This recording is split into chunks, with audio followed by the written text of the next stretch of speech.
J'ouvre avec vous la Bible dans l'Ancien Testament, dans le livre de l'Ecclésiaste, vers le milieu de la Bible, et je vais attendre quelques secondes pour que vous trouviez ce texte, parce que c'est toujours une excellente idée de prendre sa Bible avec soi et d'en suivre la lecture. On s'imprègne davantage de la lecture quand on peut la suivre soi-même. Et dans le livre de l'Ecclésiaste, qui est après le livre des Psaumes, le livre des Proverbes, je lis au chapitre 9 de ce livre-là, au chapitre 9, ce sont les paroles du roi Salomon. Il dit ceci, au verset 11 du chapitre 9, « J'ai encore vu sous le soleil que la course n'est point aux agiles, ni la guerre aux vaillants, ni le pain aux sages, ni la richesse aux intelligents, ni la faveur aux savants. Car tout dépend pour eux, et je souligne, tout dépend pour eux du temps et des circonstances. » Le message que je veux vous apporter aujourd'hui a pour titre « Qu'est-ce qui compte dans la vie ?» On pourrait donner un autre titre, l'estimation des valeurs. En y réfléchissant bien, j'ai trouvé qu'il serait impossible d'établir une table des valeurs. Bien sûr, nous avons nos tables de multiplication, nos sinus, nos cosinus, mais tout n'est pas mathématique dans la vie. Il y a les sciences exactes, mais il y a les sciences humaines. Et les choses ne sont pas toujours ce qu'elles paraissent être. Et même si les choses étaient toujours ce qu'elles paraissent être, il faudrait encore les classifier en valeurs sûres, valeurs relatives, valeurs temporaires, valeurs négatives.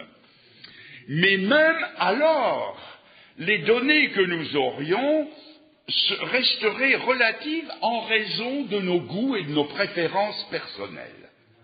Je m'explique. Nous allons prendre une valeur sûre. L'homme ou la femme, mais employons le terme générique, l'homme. Que vaut un homme à sa naissance? Eh bien, à sa naissance, le premier ou le deuxième détail qui est consigné dans le carnet de maternité, c'est 3,5 kg ou 400. Combien il pèse? Et nous trouvons normal qu'on estime la valeur de quelqu'un à son poids. Peut-être bien que cela est acceptable, mais 20 ans plus tard. 20 ans plus tard, imaginez cette jeune fille qui téléphone à son ami et qui lui dit, tu sais, je viens de me fiancer. Et à l'autre bout du fil, l'ami dit, et comment est-ce qu'il est? Oh, un fameux lapin, 80 kilos. Mais c'est choquant. Ça vous choque? Et je le comprends. Mais 20 ans plus tôt, ça n'a pas choqué. Alors, qu'est-ce qui compte dans la vie? Les années passent, le petit bébé grandit, il devient un petit garçon, une petite fille, et là il va aussi y avoir une évolution dans l'estimation. Ce ne sera plus son poids, mais une autre dimension. Ce n'est plus la balance, maintenant c'est la toise. On va dire, oh quel grand garçon! Et à cette époque-là aussi, ce qui va compter, ce sont ses succès scolaires. On va l'évaluer au pourcentage de ses résultats à la fin de l'année. Il vaut 60, 75 ou 90%. Et si le gosse n'est pas très intelligent, il aura toujours la ressource d'être finaud comme un bon Français. Et si on lui demande, tu as une belle place à l'école, il va dire, oh oui, près du radiateur, en dessous de l'horloge ou près de la porte de sortie. Les années passent, nous nous le retrouvons à 20 ans, et à 20 ans, l'estimation des choses, qu'est-ce qui compte, change aussi de valeur. À cet âge, on soigne surtout son aspect extérieur, c'est ça qui compte, ce qu'on paraît. Et intérieurement, secrètement, il convoitera les belles têtes des vedettes qui ornent les belles affiches de publicité. Et à cet âge-là, quand elle le regardera, elle l'appréciera d'autant mieux qu'il sera carré d'épaules et qu'il aura une démarche altière. Et lui, pour lui plaire, il fera du bodybuilding où il se fera rembourrer les épaulettes. Ça, c'est à 20 ans, 21, 22 ans. Mais au lendemain du mariage, ils vont virer de bord tous les deux. Avant le mariage, ce qui compte, c'est ce qu'ils paraissent être. Après le mariage, ce qui compte, c'est ce qu'ils sont. C'est-à-dire que du corps, la valeur va passer sur l'âme. C'est-à-dire sur le caractère, parce que notre âme, c'est notre caractère, ce qui nous caractérise. Ce qui a fait dire à quelqu'un un jour, quand je l'ai épousée, c'était une taille de guêpe. Et là, c'était une guêpe de taille. Ce qui va compter aussi, les choses les plus importantes au monde qui comptent quand on est jeune, ce sont aussi les exploits sportifs. C'est ça qui compte. Et je me souviens avoir retrouvé, oublié dans un tiroir, un certificat d'athlétisme. À l'époque où, assez péniblement d'ailleurs, je remportais la victoire sur le 1000 mètres. Cela me semblait digne des efforts qu'il fallait y mettre et du temps qu'il fallait y passer. Mais mon appréciation a changé. La preuve, c'est que le beau diplôme reposait oublié dans un tiroir. Ah, mais c'est qu'entre-temps, il s'était passé quelque chose dans ma vie. Entre-temps, j'avais rencontré le Seigneur et le livre du Seigneur, la Bible, qui dit « L'exercice corporel est utile. L'exercice corporel est utile à peu de choses. » Et oui, les valeurs changent avec le temps qui passe. Certains estiment que ce qui compte dans la vie, c'est la force physique, d'autres la santé, la moralité, la personnalité, l'honorabilité, la position, les finances, la fortune. Le grand roi Salomon s'était acquis toutes ces choses, et d'une valeur il passait à une autre.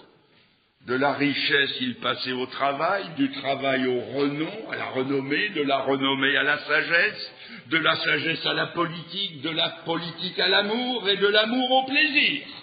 Et quand il a tout essayé, il a écrit « Vanité des vanités, tout est vanité et poursuite du vent ».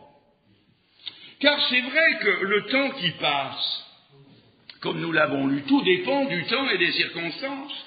Le temps qui passe et les circonstances qui changent balayent souvent les valeurs que nous croyons les plus sûres et que nous croyons les plus stables. Et puis, il faut aussi admettre que les valeurs ont des couleurs locales. Ce qui est vrai ici, à Champagnole, n'est pas nécessairement vrai 500 kilomètres plus loin. Et tout tient parfois à l'éducation que nous avons reçue. Par exemple, l'Inde est un pays surpeuplé, 1 milliard d'habitants si je ne me trompe pas. La misère noire, des familles énormes, la natalité galopante.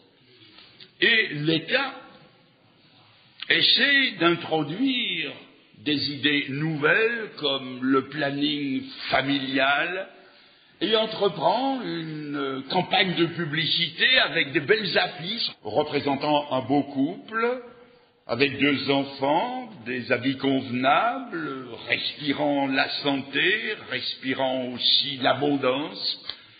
Mais l'inattendu, c'est que ces pauvres vers, ces gens qui vivent dans la misère, en voyant ces affiches, ont eu une réaction inattendue. Ils ont dit « Oh, ces pauvres gens, ils n'ont que 2 enfants. »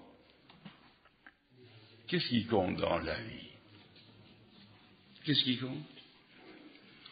Ou bien comme cette grande dame de la Rome antique, Cornélie, la mère des Gracques, qui un jour, devant une autre patricienne, qui lui présentait ses bijoux, lui a demandé « Et vous, madame, quels sont vos bijoux ?»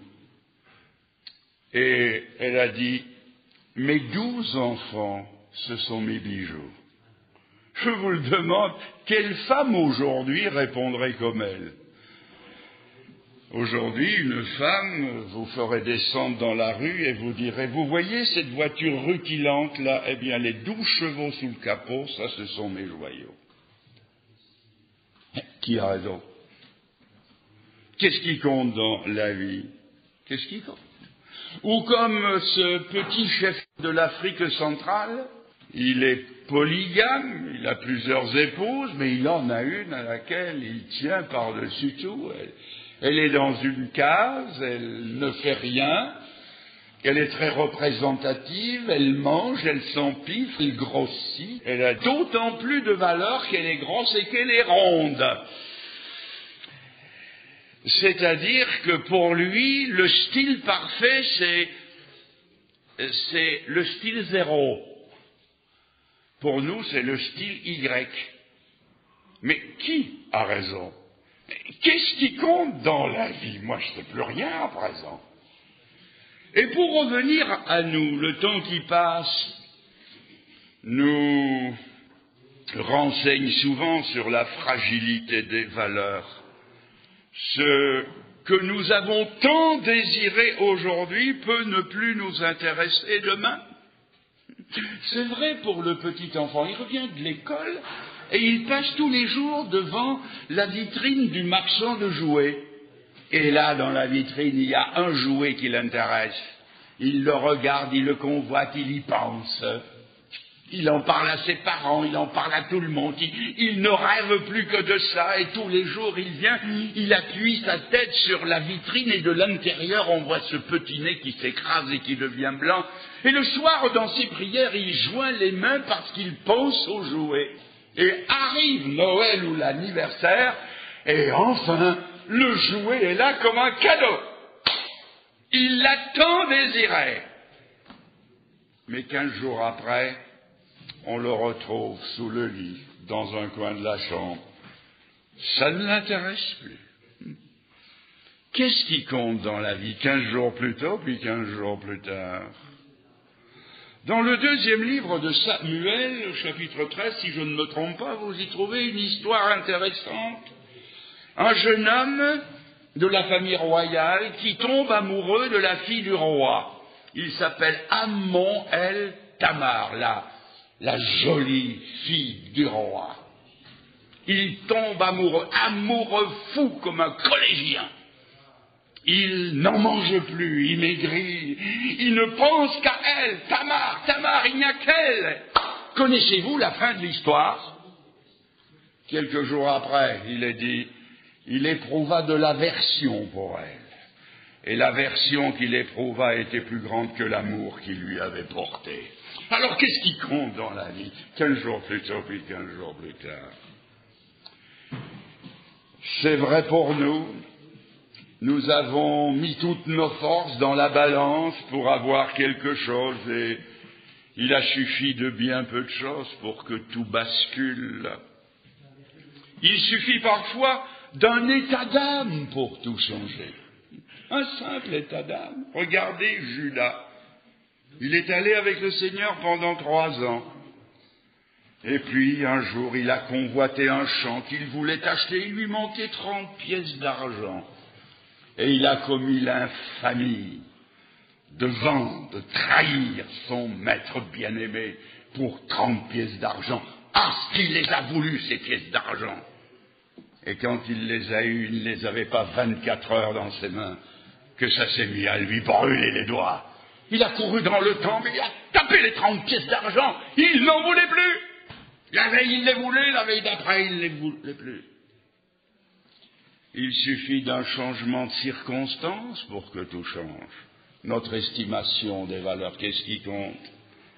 Qu'est-ce qui comptait quand ces milliardaires américains ont pris place sur le Titanic dans ce mois d'avril 1912, bateau insubmersible, et quand il a touché l'iceberg, et qu'on le croyait quand même insubmersible, que les canaux ont été mis à la mer, et quelques-uns n'avaient pas la moitié de leurs passagers. À quoi bon, puisqu'ils ne pouvaient pas couler?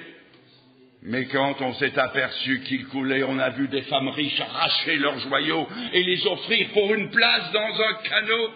Mais des rivières de diamants ne pouvaient plus payer une place dans un canot. Tout l'or du monde, il paraît qu'il y avait 4 tonnes d'or de la Banque d'Angleterre dans les cales.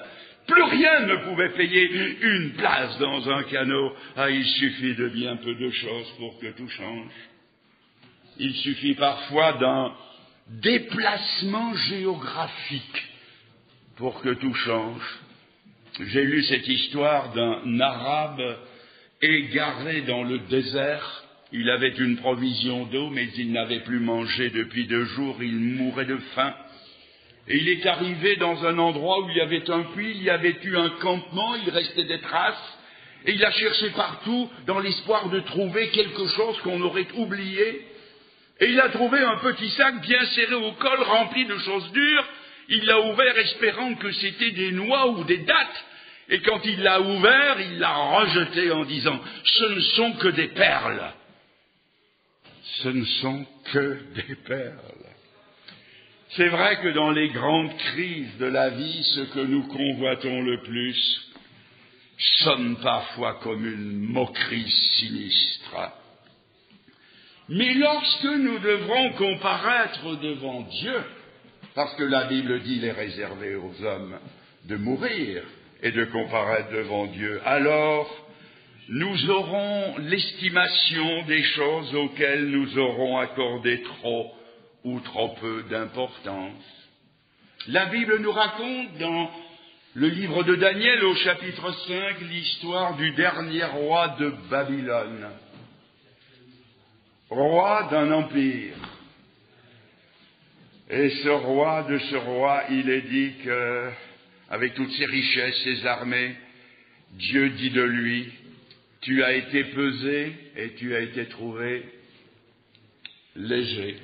C'est-à-dire que tout ce à quoi il tenait beaucoup, il donnait de l'importance, cela manquait de poids.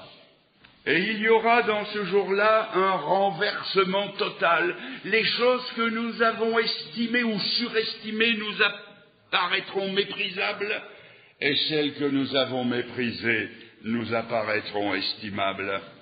Regardez dans l'évangile de Luc au chapitre 16, le Seigneur nous rapporte l'histoire d'un homme. Quelles étaient ses valeurs avant de comparaître devant Dieu? Eh bien, ses valeurs, c'était, il se vêtait de pourpre et de fin lin. Il faisait chaque jour joyeuse et brillante vie. Mangeons et buvons, c'était sa devise. Mais écoutez-le maintenant qu'il est dans l'au-delà du désespoir. Écoutez maintenant ses valeurs, qu'il entend la voix de l'éternité. Écoutez sa prière. Il dira, Père Abraham, envoie Lazare vers mes frères dans la maison de mon père, parce que j'ai 5 frères, pour qu'ils ne viennent pas ici dans ce lieu de tourment. Ah, ces choses, il les voit maintenant dans la proportion de l'éternité, dans la perspective de l'infini. Et lui, qui ne pouvait pas entendre une parole de l'Évangile sans se moquer, sans se gausser, il se ferait maintenant évangéliste s'il le pouvait, afin de transmettre ce message au plus grand nombre. Alors si j'ai bien compris, l'estimation des valeurs ne doit pas être laissée à notre choix. Pourquoi? Parce que nous sommes sujets à variation. Or, il y a dans l'épître de Jacques, si je me souviens bien, une parole qui parle du Père des Lumières, chez qui il n'y a pas l'ombre d'une variation. Et c'est lui qui va nous donner son appréciation. Voyons quelle est son appréciation des choses temporelles qui peuvent avoir leur importance. Écoutez-le, je l'ai déjà dit une fois, vanité des vanités, tout est vanité et poursuite du vent. Écoutez maintenant ces valeurs à lui qu'il nous propose.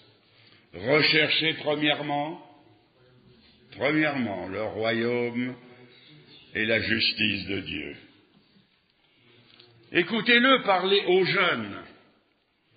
L'exercice corporel est utile à peu de choses, mais la piété est utile à tout et à les promesses de la vie éternelle.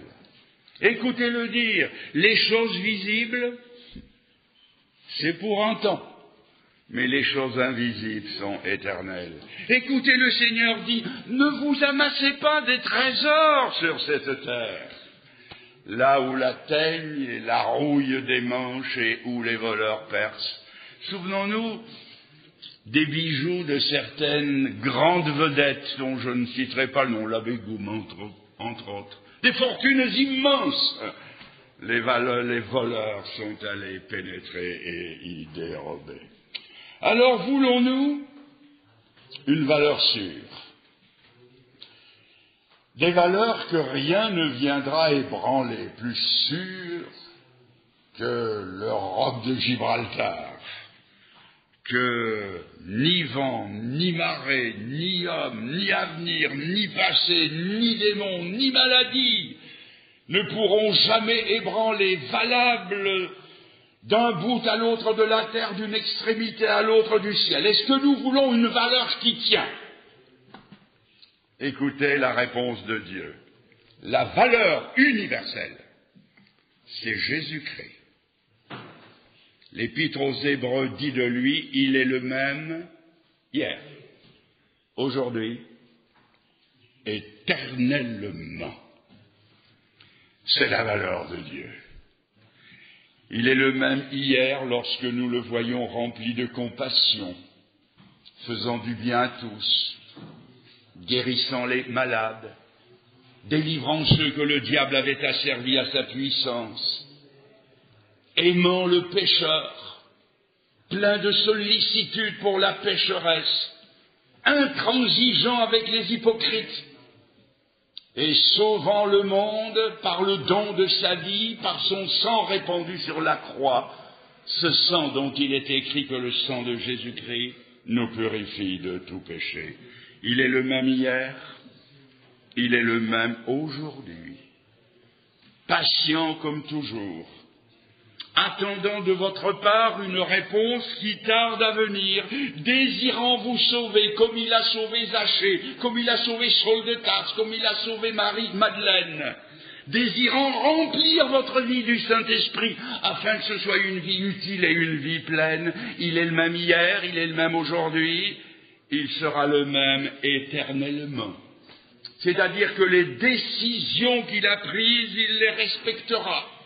Il a dit au brigand sur la croix, aujourd'hui tu seras avec moi dans le paradis, et il le sera. Il m'a pardonné mes péchés lorsque j'avais 20 ans, sauvé je serai. Parce qu'il est écrit dans l'Épître aux Corinthiens que Jésus-Christ est le oui et l'amen de Dieu. Toutes les promesses de Dieu sont oui et amen en Jésus-Christ. Si bien que la valeur de Dieu pour nous, c'est Jésus. Alors voulez-vous le recevoir si vous ne l'avez pas encore fait?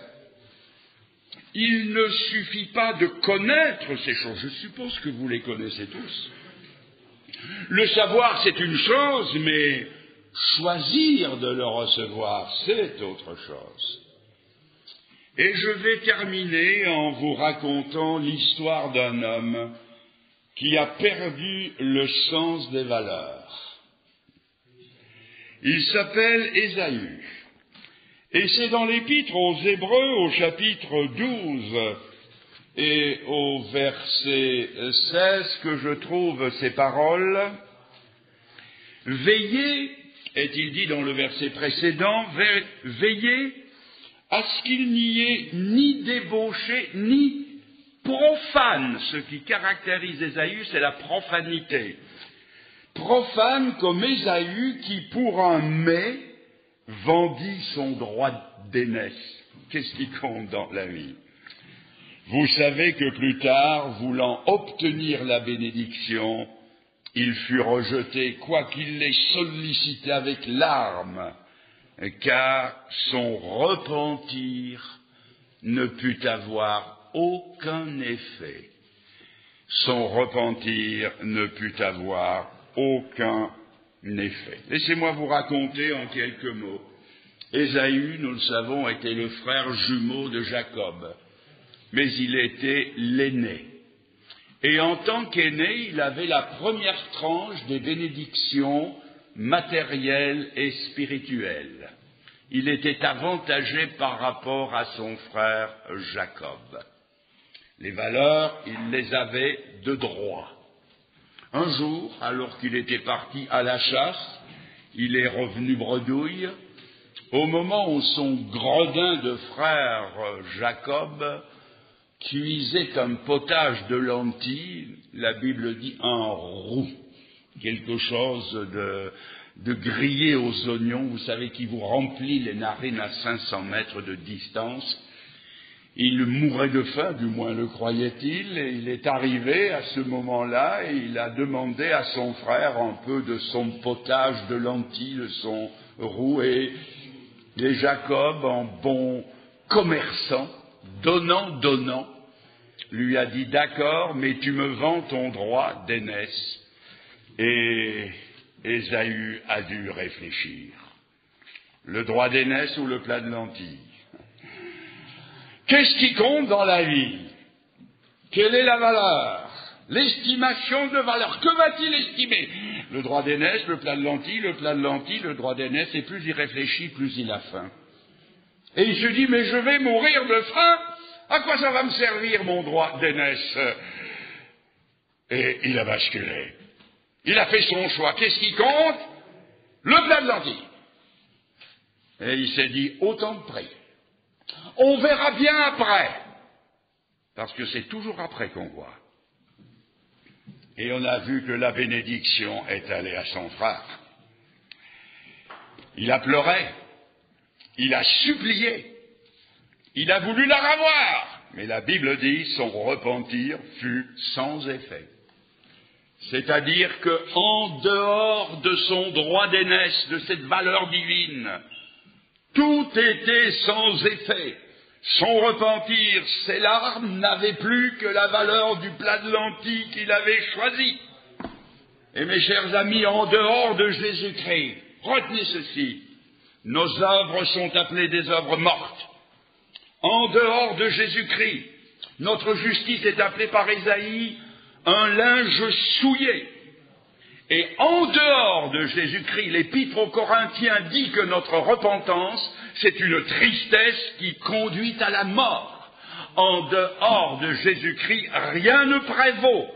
Tout n'a de valeur qu'en lui. Et si vous n'avez pas Jésus-Christ comme sauveur, quelle valeur allez-vous présenter devant Dieu dans ce grand jour de la rencontre? Qu'allez-vous lui dire? Allez-vous lui dire, mais Seigneur, tu sais, moi quand je suis né, je pesais 4 kilos. Ou bien allez-vous lui dire, Seigneur, aux derniers examens, j'ai fait 85%. Allez-vous lui dire, Seigneur, j'ai fait des exploits sportifs. Lui direz-vous, Seigneur, j'avais une épouse si charmante. Allez-vous lui dire, Seigneur, j'ai développé une personnalité dans le monde où j'ai évolué, je me suis acquis une certaine position. Allez-vous lui dire tout ça? C'est la valeur d'un plat de lentilles. Car c'est là la seule valeur qu'Ésaü pourra présenter dans ce jour-là, le plat de lentilles qu'il a choisi. Il avait droit à la première tranche des bénédictions de Dieu. Au lieu de cela, il a désormais droit au plat de lentilles. Et vous aussi, vous avez droit. Vous avez droit au pardon de Dieu. Vous avez droit au salut. Vous avez droit à la communion des anges. Vous avez droit à l'avenir éternel. Vous avez le droit au ciel. Vous avez droit à l'éternité. Vous avez tous ces droits. Mais vous avez aussi droit aux jouissances malsaines du monde. Vous avez droit de vivre à votre guise. Vous avez droit d'écarter Jésus-Christ. Vous avez tous ces droits. Et la finale, c'est celle-ci. Duquel de ces deux droits allez-vous vous prévaloir? Duquel de ces deux droits allez-vous vous prévaloir? Jésus ou les plats de lentilles du monde? Il y a un choix à faire. Ce choix, vous pouvez le faire ce matin. Vous pouvez le faire maintenant, à cette heure précise, dans cet endroit où l'on est venu apporter sa louange au Seigneur, où vous avez peut-être dit Amen aux prières, partagez ces chants, sans que pour autant votre cœur n'ait choisi Jésus-Christ le Sauveur. Et vous pouvez le choisir à présent, maintenant, dans ce moment de recueillement, dans cette minute de vérité qui va suivre. Vous pouvez vous tourner vers lui et lui dire, Seigneur, ce matin, c'est toi que je choisis.